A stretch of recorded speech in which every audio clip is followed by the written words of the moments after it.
पत्नी फूल लगौले बाड़ी अपना प्रीतम के लगे कहली की देखिए कौन नंबर है। हेलो उठाइए ना, उठाइए ना, अरे उठाओ ना। हेलो भुला नहीं जाते मतलब बड़ा आशा रहे, बड़ा दिल में सपना रहे, का करें मजबूरी होगा मुखिया जी कि साफा खत्म हो गई। हमरा का पता रहे कि हमरा गांव में जाके शहर आ जाए। लिखल नहीं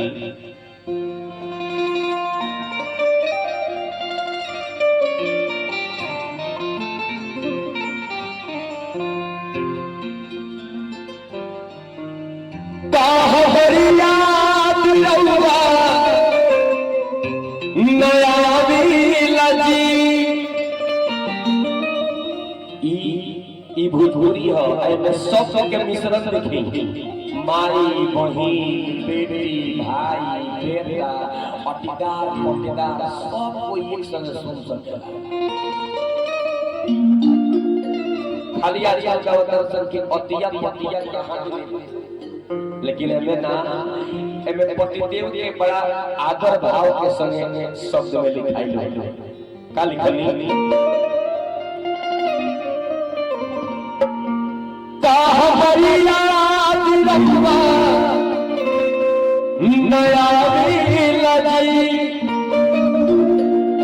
जैसे हमरा पल पल सतावी लगी। आखिर हमरे बहुत बड़ा अरमान है एक मुझे मोरे सैया, एक मुझे मोरे सैया, अचानक परदेस हमके भुलई दिया। एक मुझे मोरे सैया, एक मुझे मोरे सैया, अचानक परदेस हमके भुलई दिया। एक मुझे मोरे सैया।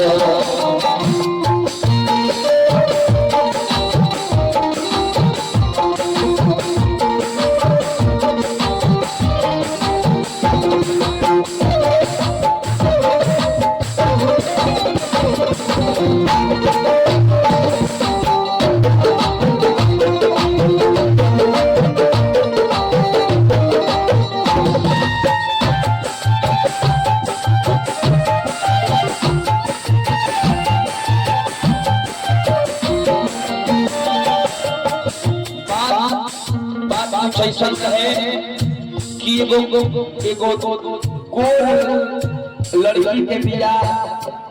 करिया कैसे हो। लड़कवा जब ससुराल में जाए तो केहू ओकरा और चकचक न करे। कॉलेज की मोड़ थोड़ी भाला हो। अरे हमारा कोई ताकत नहीं है, ना कोई नाश्ते के पूछता, ना कोई चाय के पूछता। ई कैसे हो होगा। एगो गुड़िया माई आओ तारी कर कहता है मां मारे ना रे अवन गोड़ी है मुन हा ई मरुआ के नोटी पर कोनो ही न देना। गोइल अपना बाबूजी से कहता कि हो मर गए ऐसे कहता नहीं क्यों घर में हमर बियाह ना कर। हमरा के ऑर्डर पड़ल बहुत प्रसन्न करी जब तुम्हें बुला के लिए ये हम ना जाए। उनकर बाबूजी कहले कि जा बिना हम फोन कर देले बनी तारा के कोई दिक्कत ना करे। लइकवा पुगल बा उनकर ससुरी जे रहले उनकर ससुर जी दूध दुहे बैठे रहले। जाके कहता कि प्रणाम मारल रहे बॉर्डर पर, हरिद्रा के बॉर्डर पर कोनो कमी थोड़ी है होने नु कोन खाली नाम के फर्क एतने बाकी पहले काठा बेचात रहले अब बीघा बेचाता। फर्क उतने में मार लगा जाके बॉर्डर पर जाता उनकर ससुर दूध दुहे बैठे रहले। कहता प्रणाम बाबू प्रणाम। बाबूजी कहल कि आई बाप रे बड़ी टेम्पर में अच्छा बाबू आ गए तो बैठे और कुछ न प्रणाम बाबूजी तो रोट ले रहे प्रणाम काहे की दरुआ तीन किस्म के होला एगो सुअर रोटी एगो तोता रोटी आ एगो सेर रोटी सेर रोटी के मतलब यह कि बोलले बा मुरे ठपीले बा 15 रुपया के पाउच आ कहता हमरा हेरो कौन बा हमरा से बरवा आ सुअर रोटी होला पी भी सुबह गिरी सिकटा एगो गोड़ के चप्पल ओ नाली में एगो गोड़ के चप्पल ए नाली में आ तोता रूपी होला कि कोनो चीज उरट लेला जैसे उरट लेला प्रणाम ओकरा खाली प्रणाम में लोगी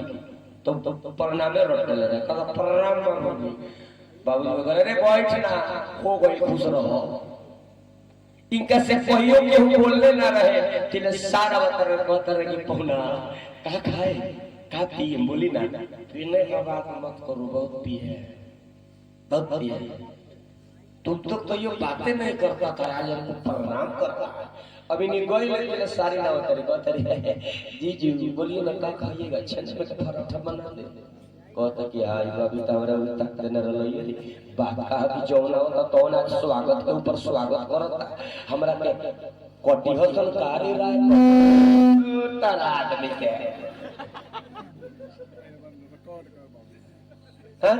कोटी हो सरकारी राय के अभी नि सारी जाते बारी पूछ के और दम के भूलना से फाट गए सारी जाते बारी तिले सरहद दलीची के फाफरा हटा के कहते रे पाहु बोली ना बासमती के बना दे के कतरनी के कहता हाय बा ई दाल में काला नहीं के पूरा गलवे काला ई भोखले बड़ा सा यहां तो बड़ी माई के मेला लगे हां अरे बात का हो कि कोई कोनो पानियो ना पिए के भीतर ला आज स्वागत के ऊपर स्वागत होता पूछे के पड़ी कि काहे इतना लोग हमरा के मानला बोले ना अपना मेहरारू के लगे कहे कि हे रे तू फारा कर दे का है अरे तो इतना हमरा तो लोग मानत का है उनकर मेहरारू कल की बाप रे बड़ा चमक पड़ी भीतरी तो निम्ने लागत बाहर से दिखावा कइले बानी हैं मानता तो मानने दी कहते कि हो शामिल बिया का रे जल्दी बताओ कि इतना लोग हमरा का मानत का है कहले उनकर मलकिनी की है जानत नहीं रो के काहे इतना लोग मानता काहे इतना जानता बाबूजी कुछ महीना पहले एगो भैंस किन के लिए आई रहे भैंसिया के संग एगो पड़रुआ रहे पड़रुआ मर गई तब से भैंसिया दूधे ना देत रहियो और वो जैसे आके बैठनी खटिया पर लद दे 8 किलो लो बाबूजी दूध ऐसे बाबूजी कहले कि रे पहुनवा के घेर के रखसन भैंसिया बुझतिया कि हमर पड़रू भैया तारा के नहीं कहले तारा अपना मत नहीं हमारी याद नया लगी जैसे हमारा पल पल सताई लगी नए नंबर से जियर कर से ओ नए नंबर से जियर कर से जाने जाना शहर में भूलनी नहीं है ये बलजी मोर सैया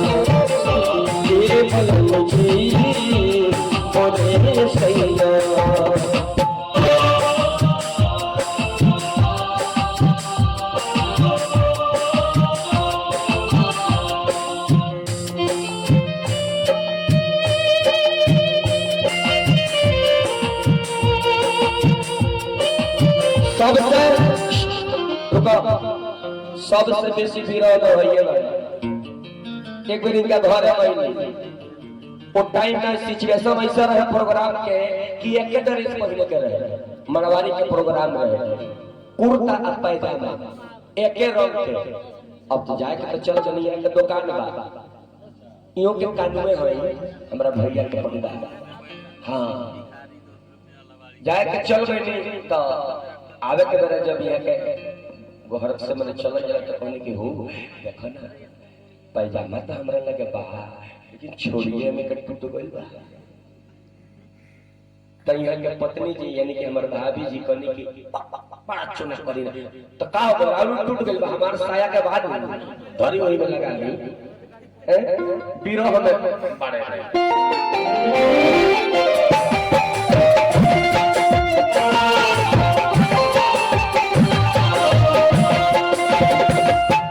आगे लिखनी और दिया उठल जोरे जवानी आवाज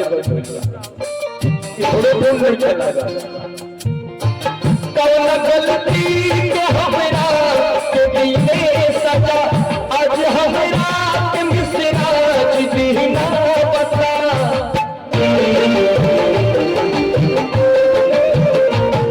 तू का डॉग डॉग बोले रे भांग के नशा तीन प्रकार का होला जे होश के खाला वो होशते रहे जे रोग के खाला वो रोते रहेला आ जे भकुआ के मार लेला वो हरदम भकुआई हां अब मान ली कि कोई भकुआ के मार लेला